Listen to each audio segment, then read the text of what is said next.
So today we will discuss question paper of PT1 of accounts first of all, because this is a accounts period. We will discuss only accounts. अगर time बच जाएगा तो हम business का भी कर लेंगे.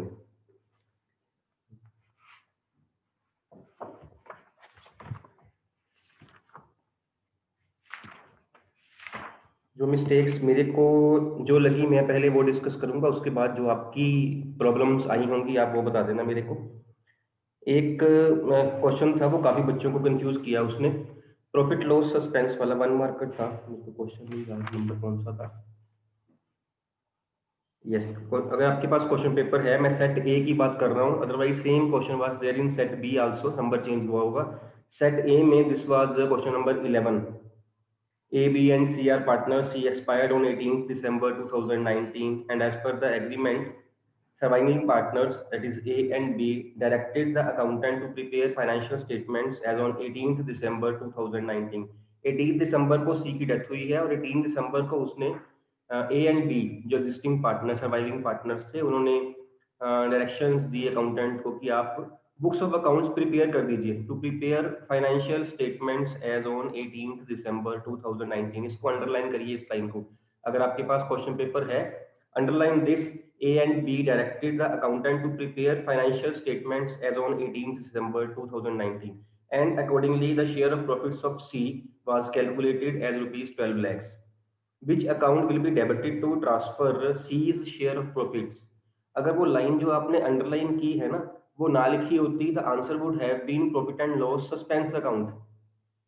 ये profit and loss suspense account जब हमने डेथ ऑफ पार्टनर वाला टॉपिक किया था, हमने तब डिस्कस भी किया था ये हम क्यों खोलते हैं profit loss suspense account. Because in between year उसकी डेथ हो गई है, जबकि जो बुक्स ऑफ अकाउंट्स क्लोज होनी है वो होनी है ईयर एंड पे जाके, है ना. जैसे इस केस में उसकी डेथ हो गई 18 दिसंबर 2019 को. जो अकाउंटिंग ईयर है that is from 1/4/19 up to 31st March 20. Am I clear? यही बन रहा है अकाउंटिंग ईयर. उसकी इन बिटवीन डेथ हुई है. अगर ये लाइन ना लिखी होती ना कि surviving partners A and B decided and directed the accountant to prepare financial statements, तो फाइनेंशियल स्टेटमेंट्स इस दिन को प्रिपेयर हुई होती, इस दिन को प्रिपेयर हुई होती. In that case we had open profit and loss suspense account, क्योंकि इस दिन ओपन होनी है. अब उसने कह दिया कि फाइनेंशियल स्टेटमेंट्स इसी दिन प्रिपेयर कर दो. It means we are preparing profit and loss account, we are preparing profit and loss appropriation account, and we are preparing balance sheet also. Means books are being closed on this day only, which means that profit and loss appropriation account will be opened, not profit and loss suspense account. That is why it was confusing. I hope I'm.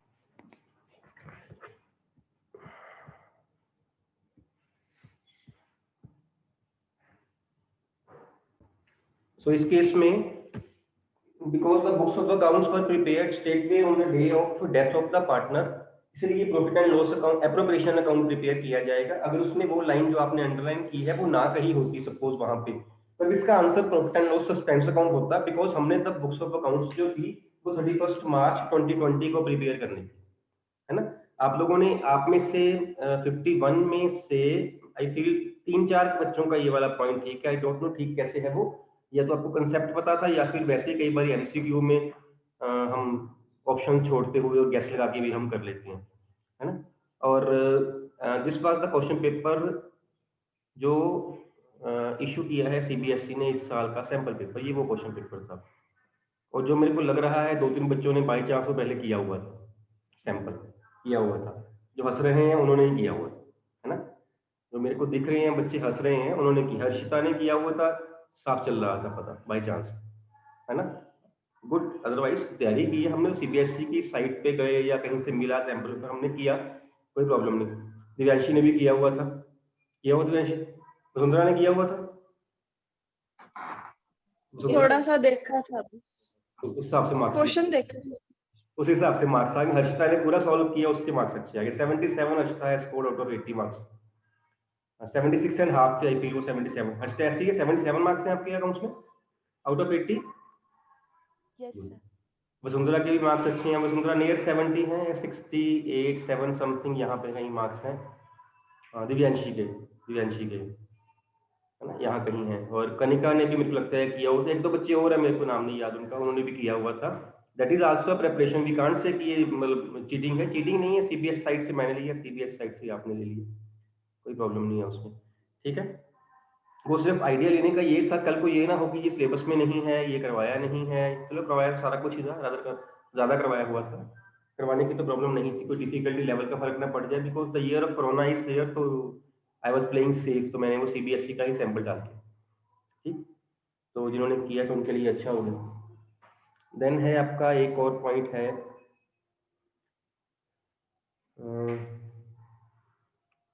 हाँ, question number 14 था, मैं दोबारा set ए की ही बात कर रहा हूँ, ये वाला क्वेश्चन भी सेम होगा, अमाउंट चेंज की होंगी।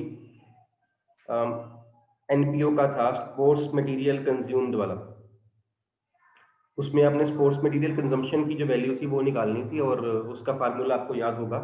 फार्मूला उसका होता है cost of material consumed is equal to opening stock plus purchases minus closing stock.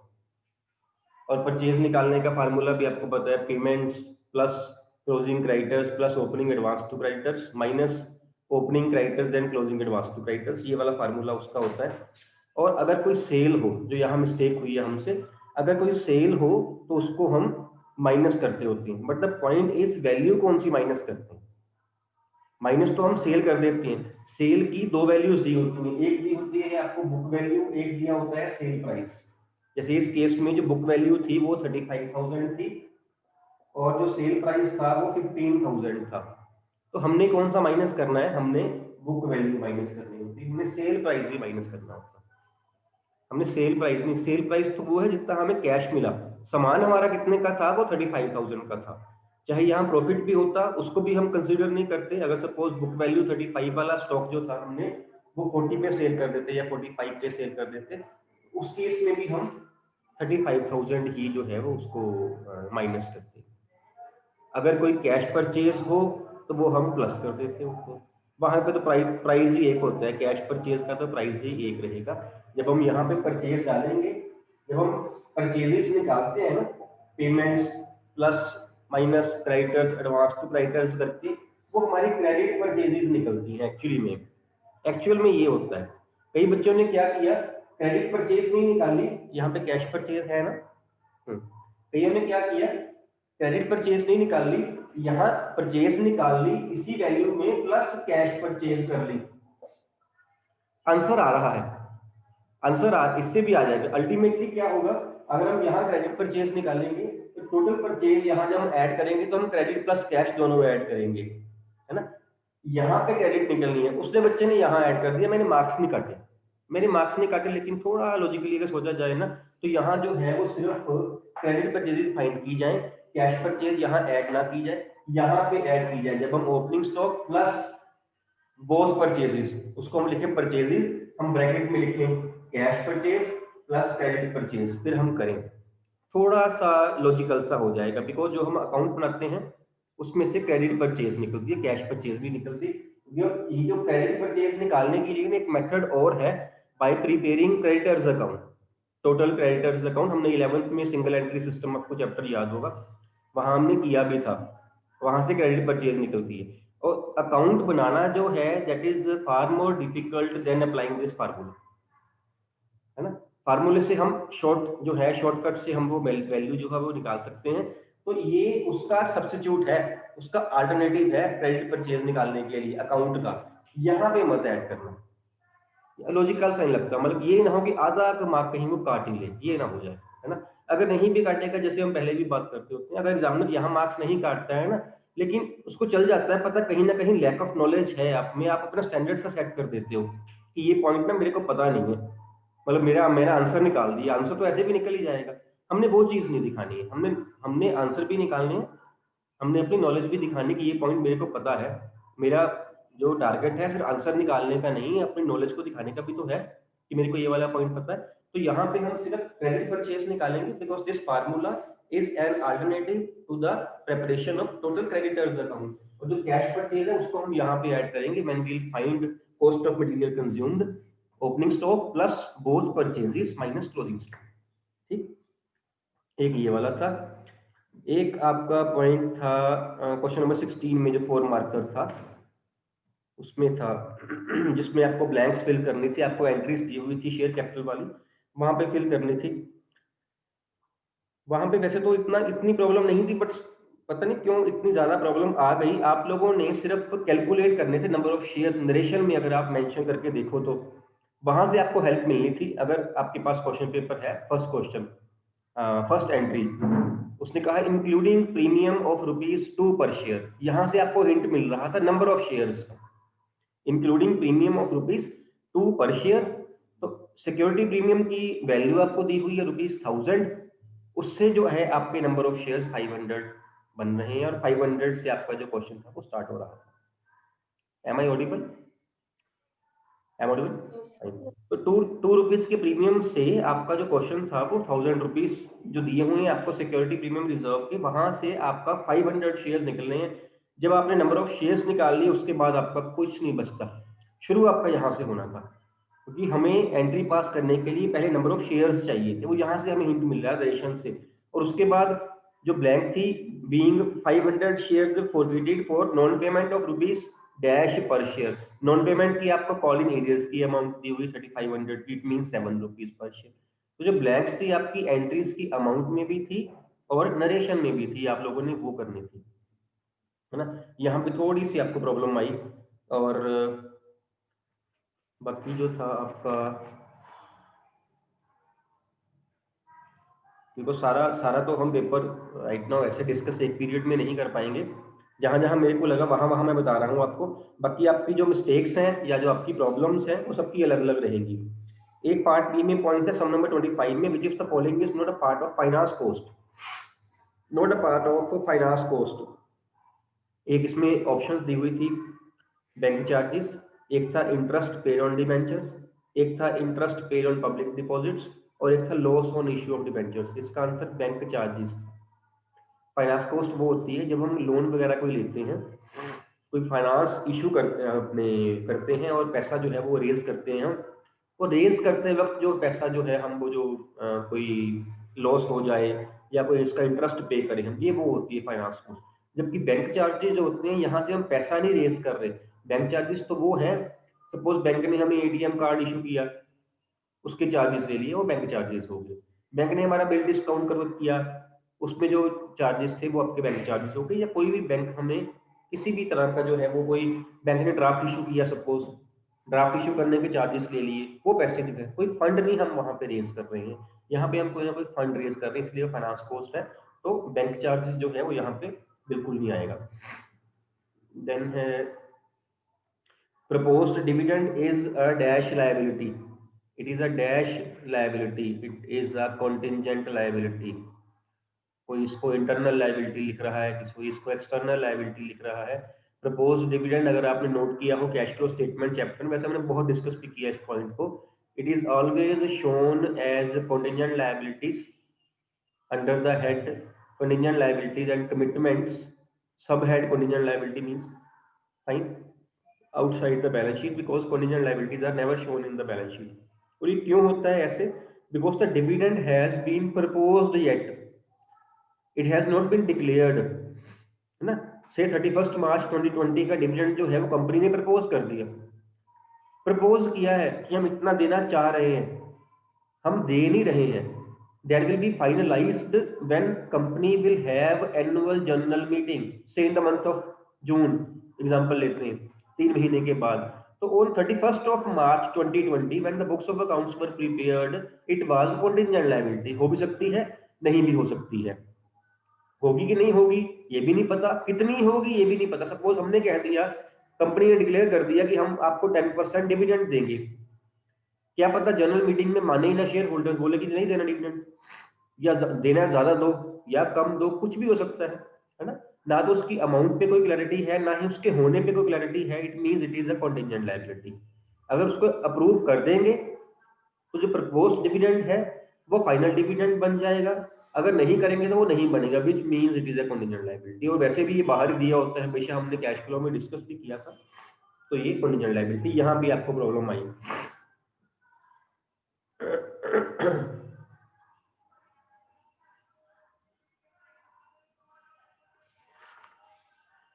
Then आपका एक कंपैरेटिव कॉमन साइज का आपको जो क्वेश्चन आया था, उसमें आप लोगों ने ये नहीं देखा कि वो कंपैरेटिव है या वो कॉमन साइज है, कौन सी पूछी गई है। बिकॉज दोनों का क्वेश्चन सेम ही होता है, आपने देखना होता है कि वहाँ पे कंपैरेटिव पूछी गई है या कॉमन साइज पूछी गई है ना, वो नहीं आपने देखा। अदरवाइज बिकॉज आपके पास अभी शीट्स नहीं है, शीट्स आपके पास नहीं है, तो आप इतना उसको जज नहीं कर पाओगे, है ना। हमारी प्लानिंग थी पहले कि जब आपका लास्ट एग्जाम था 23rd को, उसके नेक्स्ट डे हमें 24th को आपको शीट्स दिखानी थी, but due to some reason हम वो दिखा नहीं पाए। Now we are planning that from today 6 from 8th onwards हम क्लास वाइज शीट्स दिखाएंगे। मे बी आपकी टर्न 8th या 9th को, मोस्ट प्रोबेबली 9th को है ना। हम शेड्यूल बना रहे हैं टीचर्स की अवेलेबिलिटी के हिसाब से। अदरवाइज आपकी 8th हमने प्लान, कल तक हमने 8th प्लान की थी आपकी, +2 को हम 8th को दिखाएंगे answer sheets, because only 9th to 12th classes जो है वही अपेयर हुई हैं, तो उनको ही शीट्स दिखाना बनता है। तो हमने 12th से स्टार्ट करना था, ड्यू टू सम रीजन मेरे को लगता है कल शाम जो बात हो रही थी उसके हिसाब से हम आपको शीट्स शायद 9th को दिखाएं Saturday. Timing will be 12:30 to 1:30। आपकी क्लासेस के बाद 12 बजे क्लासेस आपकी ओवर हो जाएंगी, उसके बाद 12:30 to 1:30 आपका वहाँ टाइम रहेगा, but still an official notice will be served in the group, wait for that, है ना। उसकी वेट करना। वैसे मैं आपको एक इंटीमेशन सी दे रहा हूँ, आपकी 12th क्लास को आपको सैटरडे को 9th ऑफ जैन को हम शीट्स दिखाएंगे, सारी इकट्ठी ही दिखा देंगे, शेड्यूल आपको मिल जाएगा, उसके हिसाब से सारे टीचर्स वहाँ अवेलेबल रहेंगे। अपने क्वेश्चन पेपर साथ में लेके आना, साथ में लेके आना, ठीक। एक पॉइंट आपका ये रहा होगा। एक पॉइंट आपके जो मन में आ रहा है, शायद किसी ने पूछना भी हो, फाइल्स का। फाइल्स की डेट, लास्ट डेट क्या थी? Last date submission of files क्या थी मेरे सब्जेक्ट की, दोनों की, अकाउंट्स और बिजनेस की? 6th ऑफ जैन, मतलब आज थी 6 जैन, मतलब आज थी। अभी 16th तक तो आपका जो है वर्चुअल क्लासेस भी चल रही है ना। No need to bring the files on 9th को लेके आज, सर हम स्कूल आ रहे थे हम फाइल लेके आगे, मैंने फाइल उसमें एक्सेप्ट नहीं करनी है, because that day I will not be in a position to receive the files and keep it in safe custody, मैं ऐसे कर नहीं पाऊंगा, है ना, ठीक। 6th को मत लेके आना। 16th तक आपकी वर्चुअल क्लासेस, 17th आपका संडे, 18th मंडे से आपकी क्लासेस दोबारा ऑफलाइन स्कूल में स्टार्ट हो जाए। तो 18th आपकी डेट फिक्स होगी। You have 12 more days now to submit the files. Otherwise जिसने करनी थी ना, मैं बताऊं आपको, जिसने करनी थी उसकी फाइल आज कंप्लीट है, मैं बताऊं। जिसको नहीं पता था कि ये डेट एक्सटेंड हो रही है ना, या परसों तक जब आपको मैसेज आया तब तक आपको नहीं पता था ना, तो आप फाइल बना रहे, जब आपका मैसेज आ गया, किसी को ये क्लियर हो गया, तो उसने हो सकता है फाइल बनानी छोड़ दी हो, कोई बात नहीं, 6 को सबमिट होनी ही नहीं ना, ऑनलाइन ही पढ़ना है हमने। तो ऑफिशियली आपके पास अब 12 more days are there.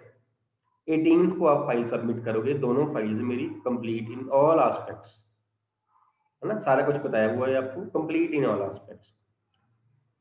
Thirdly हम प्लान कर रहे थे आज से आपके प्री बोर्ड 2, आज 6th से, but due to this thing कि हम आपको ये प्री बोर्ड 1 के बाद क्लासेस भी नहीं ले पाए, आपकी प्रॉब्लम्स भी नहीं डिस्कस हुई, तो हमने वो 10-15 दिन लेट कर दिया कि चलो 20th के आसपास ना स्टार्ट कर देंगे आपका प्री बोर्ड 2, ये 15 दिन क्लासेस ले लेंगे, 20th से स्टार्ट कर देंगे। But again we have given up that idea also, हम 20th से स्टार्ट नहीं कर रहे हैं। हम आपके अभी हो सकता है कि महीना 1.5 महीना पड़ जाए, बिकॉज बोर्ड के एग्जाम लेट हो गए, आपको बताइए, बोर्ड के एग्जाम्स आपके लेट हो गए। उसके हिसाब से हम देखते हैं कब हमने आपके प्री बोर्ड 2 लेने हैं।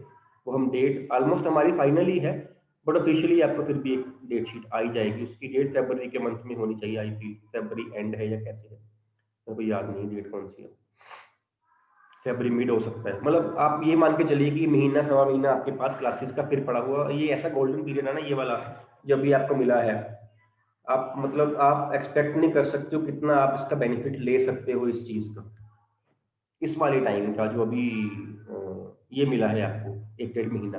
बिकॉज जो 2 महीने का एक्सटेंडेड पीरियड जो सीबीएसई ने दे दिया है ना, वो उनके लिए बहुत फ्रूटफुल है जिनकी क्लासेस मिस हुई। मैं अपने स्कूल की बात नहीं कर रहा, मैं उन बच्चों की नहीं बात कर, मैं स्कूल्स की बात कर रहा हूँ जो फार ऑफ एरियाज में है। बिकॉज सीबीएसई जब भी कोई डिसीजन लेगी ना, गवर्नमेंट जब भी डिसीजन लेगी, वो उन एरियाज को ध्यान में रखेगी जो स्कूल बहुत दूर है, केंद्रीय विद्यालय से बहुत दूर होते हैं, दूर दूर होते हैं वो, ऐसे ऐसे गांव में होते हैं जहाँ पे मतलब बेसिक जो अमेनिटीज है वो भी नहीं होती, तो उनको देख के ये उनके लिए 2 मंथ्स है, ये आपके लिए 2 मंथ्स नहीं है। आप ये मान के चलो कि आपके एग्जाम्स तो मार्च में ही है, उसके हिसाब से प्रिपेयर करो अपने आप को, है ना।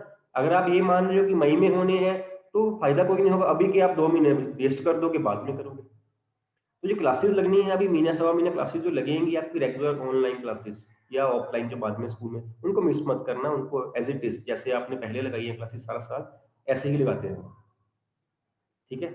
आपके प्री बोर्ड्स हो जाएंगे फेब में, मार्च में आपके प्रैक्टिकल्स स्टार्ट है। पहले एक डाउट था कि हो सकता है प्रैक्टिकल्स हो या ना हो, बिकॉज प्रैक्टिकल्स तो हुए ही नहीं, अब वो सीबीएसई ने क्लियर ही कर दिया। हमें ये भी था कि हो सकता है स्कूल को ही बोल दें सीबीएसई की आप अपना रिकॉर्ड मेंटेन करो और हमें बच्चों के मार्क्स इंटरनल लगा के भेज दीजिए। अब सीबीएसई ने वो भी क्लियर कर दिया कि मार्च में आपके practical mean everything will be there, लेकिन होगा वो 1.5-2 महीने लेट। इतना सा फर्क है ना, जो मार्च में एग्जाम होते थे वो मई में होंगे, जो फेब में आपके प्रैक्टिकल्स होते थे मोस्टली जैन एंड या फेब में, वो मार्च के फर्स्ट वीक में होंगे। इतना सा है, सारा कुछ एज इट इज चलेगा, सिर्फ टाइम जो है वो आपको ज्यादा मिल गया। आप देखिए कोरोना ने ये बैच लकी बैच कर दिया, सिलेबस कम है ना, we have to take every positive from every negative situation. Syllabus कम किया आपका, 70% सिलेबस रह गया आपका, 30 महीने आपके 2 बढ़ा दिए, क्योंकि आप कौन सा क्लासेस मिस कर रहे थे, आपके लिए तो फायदा ही हुआ। जो क्लासेस मिस कर रहे थे, जो स्कूल जहाँ पे नेट की फैसिलिटी नहीं थी, जहाँ पे टीचर्स नहीं पढ़ा पा रहे थे, वहां पे हम कह सकते हैं कि उनका बराबर हो गया, उनका बराबर। आपको तो साल के 2 महीने एक्स्ट्रा मिल गए, आपकी कितनी +2 14 मंथ्स की होगी एक हिसाब से, नहीं, तो उसका तो फायदा है। और ऊपर से सीबीएसई ने ये भी कह दिया है कि जी पास होना बड़ा इजी रहेगा, पास होना बड़ा, अंडरलाइन दिस, पास होना बड़ा इजी रहेगा। इट डजंट मीन कि पेपर सोखा आएगा, इसका मतलब ये नहीं है पेपर सोखा सा आ जाएगा। उसने पास होने की बात करी है, उसने ये नहीं कहा कि 100 मार्क्स लेना इजी रहेगा, है ना। फेल तो हम वैसे भी नहीं हो रहे थे, बोर्ड में हमारे बच्चे कहाँ फेल होते हैं, तो वो तो सीबीएसई ना भी कहते हम तब भी नहीं होना था। फेल नहीं, आप में से एक बच्चा भी फेल या सप्ली वाला कंपार्टमेंट केस नहीं आएगा, वो सीबीएसई ने ओवर क्लियर कर दिया है। वो उन बच्चों के लिए किया है जो कम पढ़ते हैं बच्चे या जिनको लॉस हो रहा है ड्यू टू कोरोना, आपके लिए ये नहीं है। अगर आप इसको लेके भी चल रहे हो तो उसने क्या कहा है, पास होना इजी रहेगा, 100 मार्क्स के लिए आपको उतनी ही मेहनत करनी पड़ेगी जितनी आगे बाकी बच्चे करते रहे हैं। सिलेबस कम हुआ है, जीरो नहीं कर दिया है ना, नहीं। पास होने के लिए सीबीएसई ने क्या कहा, उसने ये थोड़ी का पेपर इजी डाल दूंगी मैं, ये कहा उसने, एमसीक्यूज दे दिए आपको 20। आगे क्या था, 21 मार्कर्स थे जिसमें ब्लैक्स भी थी, जिसमें ट्रू फॉल्स भी था, जिसमें वन वर्ड आंसर भी था। उसने अब क्या किया, एमसीक्यूज 20 दे दिए, मींस आपके पास ऑप्शंस है, आप ढूंढ लीजिए, यही इजी है और क्या है, यही ऐसे ही इजी करना है आपको पास होना। ये थोड़ी कि आपको फ्री में ही पास कर देंगे, इसका मतलब ये थोड़ी कि सारा इस साल बच्चे फेल ही होंगे, फेल तो होंगे। जो बिल्कुल ही नहीं करेगा वो तो फिर फेल होगा, जिसके पास सारी फैसिलिटीज थी उसने नहीं किया वो तो फेल होगा ही ना फिर, है ना। बट ये है कि आप लोगों में से कोई फेल नहीं होगा, बिकॉज आप लोगों ने इतना तो कर ही लिया है कि आप पास हो जाओ। स्पेशली वो जिन्होंने रेगुलर क्लासेस लगाई हुई है उनके अच्छे मार्क्स ही आएंगे, ठीक। मार्किंग इजी हो सकती है थोड़ा बहुत use, but simultaneously at the same time let me make it very clear, MCQs attempt करने कभी कभी डिफिकल्ट भी हो जाते हैं, कभी कभी डिफिकल्ट भी हो जाते हैं। आंसर हमारे पास ना हो ना, हम कैलकुलेट करें हम लिख देंगे, आंसर हमारे पास 4 पड़े हुए हो ना, तो जो हम कैलकुलेट करते हैं वो 5वां होता है। अगर आपने नोट किया हो तो वो 4 में से नहीं मिल रहा होता, ऐसा होता है कई बार। और कई बार वो दो दो आंसर सेम लग रहे होते हैं कि ये वाला करेंगे ये वाला करेंगे, which becomes very difficult for a child कि हम किसको टेक करें, है ना। एमसीक्यूज अगर तो निकल जाए तो एकदम से निकल जाए, जहां एमसीक्यू फंस गया ना वहां पे सारी ऑप्शन लगती है कि सेम ही है। सेम एग्जांपल हम ले सकते हैं प्रॉफिट लॉस एप्रोप्रिएशन और सस्पेंस वाली, किसी के माइंड में नहीं आया होगा ये वाला पॉइंट भी हो सकता है ना, लेकिन इसने वो लाइन पढ़ ली हो अच्छे से, डीप स्टडी टेक्स्ट बुक की करी हुई उसको पता हो। एम आई क्लियर, ठीक है। तो वो जो 2 महीने हैं आपके, वो आपने उसका बेनिफिट ही लेना है, आपने ये नहीं कहना कि 2 महीने पढ़ गए 2 महीने लेट शुरू कर लेंगे, ऐसे नहीं करना। 12 दिन आपको फाइल्स के लिए मिल गए हैं, फाइल पे लगा दो और उसके बाद स्टडीज को और अच्छा कर लो। सैंपल पेपर करिए, अब अपनी बुक अगर आप लोगों ने कर ली हुई है, आप लोगों ने अगर अपनी बुक कर ली हुई है, उसके बाद अगर कोई अपनी बुक की ही इलस्ट्रेशंस भी कर ली हुई है, अपनी बुक अच्छे से कर ली है। सैंपल पेपर करने का फायदा बिल्कुल नहीं है अगर आपने अपनी बुक नहीं करी। अपनी बुक की सारी प्रॉब्लम्स, प्रैक्टिकल प्रॉब्लम्स प्लस अपनी बुक की आपकी सारी इलस्ट्रेशंस अगर आपने वो कर ली हैं, उसके बाद आप सैंपल पेपर पकड़ लीजिए, कोई पकड़ लीजिए, बहुत सारे सैंपल पेपर्स हैं मार्केट में, कोई एक पकड़ लीजिए, हर एक में आपको 10-15 सैंपल सोल्ड अनसोल्ड मिल जाएंगे। वो शुरू करिए, लेकिन वो तब करना है जब आपकी सब्जेक्ट के ऊपर मास्टरी हो गई है। सैंपल पेपर ये नहीं है कि एक पिक एंड चूज क्वेश्चन कर लिए, मैंने फर्स्ट कर लिया, मैंने थर्ड कर लिया, मैंने 10th कर लिया, ऐसे नहीं है। सैंपल पेपर जब लेके बैठोगे 3 आवर्स के लिए बैठना और ये चेक करना कि आपके वो 3 आवर्स में जो 3 आवर्स में आपका पेपर कंप्लीट हो रहा है कि नहीं हो रहा है। सैंपल पेपर उस चीज के लिए है। उसको बाद में चेक भी करना खुद ही कि कहाँ मेरी को प्रॉब्लम आई थी, मार्क्स दे देना अपने आप को खुद ही चेक करने के बाद कहाँ प्रॉब्लम आई थी। तो उसके बाद सिर्फ उस क्वेश्चन में जहां प्रॉब्लम आई थी वो वाला टॉपिक आपने दोबारा रिवाइज करना है, सिर्फ वो वाला। हो सकता है एक चैप्टर में 4 टॉपिक्स थे, 4 में से आपको 3 आते थे, एक नहीं आता था, है ना, डाउट था वहां पे, वो अभी सैंपल पेपर में नहीं आया हुआ, उसको मत छेड़ना, अगले सैंपल में वो आ जाएगा। अगर एक एक बुक में 15 सैंपल पेपर्स हैं, सिलेबस एक नहीं कई बार आ गया होगा, कई बार आ जाएगा। जब जब आप सैंपल करोगे वो वाला पॉइंट कहीं आएगा जहां आपको प्रॉब्लम आएगी, उसके बाद आप उसको रिवाइज कर लेना। इंस्टेड ऑफ दिस थिंग की एक बुक पकड़ के बैठ जाए और वो करते रहें जो पहले ही आता है, ये मत करना, आप ये टाइम उसका नहीं है अब, है ना। But still we have 4 months, 4 महीने पड़े हुए हैं। सैंपल चाहे अभी चाहे मत स्टार्ट करना, अभी अपनी बुक ही पहले आप करो। सैंपल हरीडली नहीं करने, और सैंपल में से पिक एंड चूज भी सम्स नहीं करने, बिल्कुल नहीं करने हैं। सैंपल जो है should be done at the end, और सारा सिलेबस करने के बाद जब आपको लगे कि मेरे को सारा आता है, मैं अब कौन सी बुक पकड़ूं, है ना। फिर सारे हर एक बुक के सारे सम्स तो नहीं होंगे, तो इसलिए हमें कुछ सम चूज करने पड़ेंगे। सम चूज करने की बारी आ गई है, सैंपल पकड़ लीजिए, फिर सैंपल पकड़िए आप, ठीक है। ये था। और एक था पॉइंट वही वाला आपका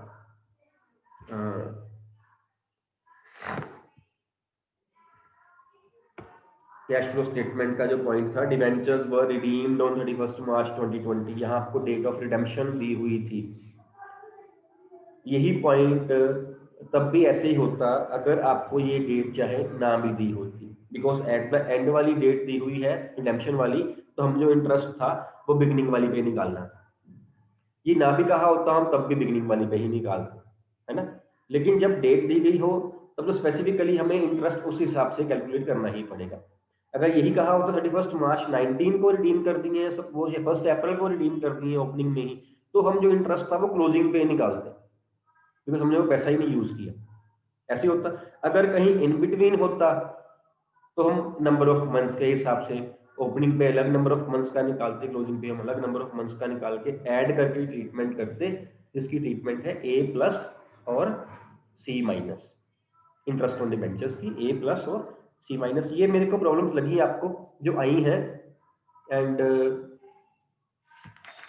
अगर आपको भी लगता है प्रॉब्लम जो मैंने डिस्कस नहीं करी है किसी को पर्सनल आई है तो बता दीजिए, मैं वो क्वेश्चन डिस्कस कर लेता हूँ।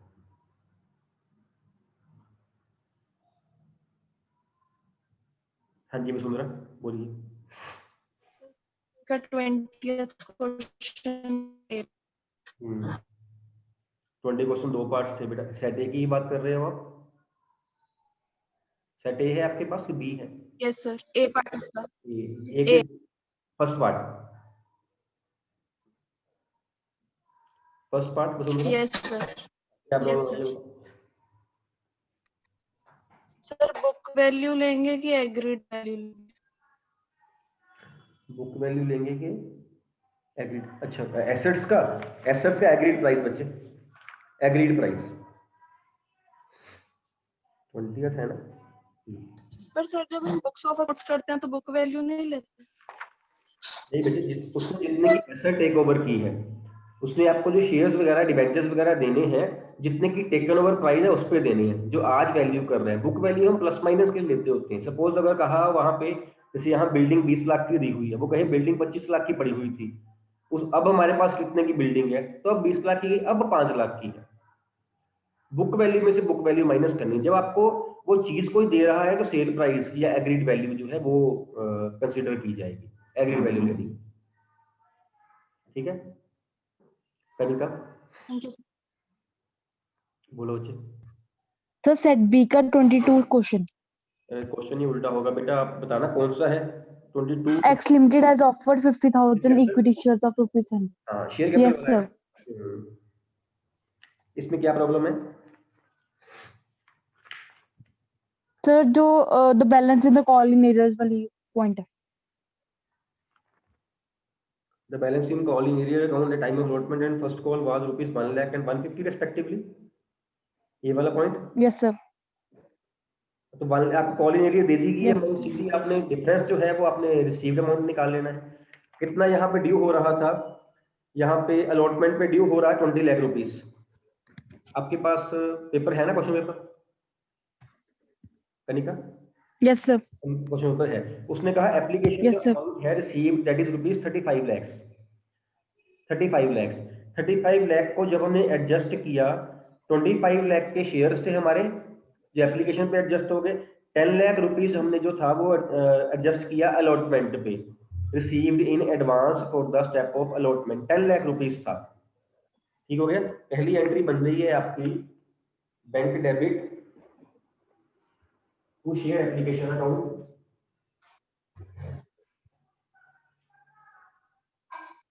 Bank debit to share application account with rupees 35 lakh, ये एंट्री बन रही है। दूसरी एंट्री बन रही है share application debit 35 lakh to share capital and to share allotment, capital में 25 लाख एंड अलॉटमेंट में 10 लाख। उसके बाद जब अलॉटमेंट हमारी ड्यू हो रही है, allotment debit to share capital to security premium reserve, ये हो रही है 20 लाख के साथ due 10 lakh and 10 lakh. Now, what is the amount, Kanika, which we have to receive at the step of allotment? Kanika, can you give me the amount which we are supposed to receive on the step of allotment? इसको देख के बताना। Kanika is there? Anybody can answer? I am audible. Anybody can answer? Let me know if I am audible. 20 तो due थी ना बच्चे? 20 due 10 lakh. 10 lakh, yes 10 lakh लेने थे ना पहले। Yes, 10 lakh. 10 लेने थे तो कहता 1 लाख का एरियर है, 9 लाख हैज बीन रिसीव्ड। आप पहले एरियर कैलकुलेट करते थे, यहाँ आपको एरियर पहले दिया हुआ है, ऑलरेडी दिया हुआ है, आपने रिसीव्ड अमाउंट कैलकुलेट करनी है। If I am clear, 20 lakh में से 10 लाख रिसीव कर लिए, 10 लाख लेना था, 10 लाख में से वो कहता है 1 लाख नहीं मिला, calling arrear, it means 9 lakh rupees have been received.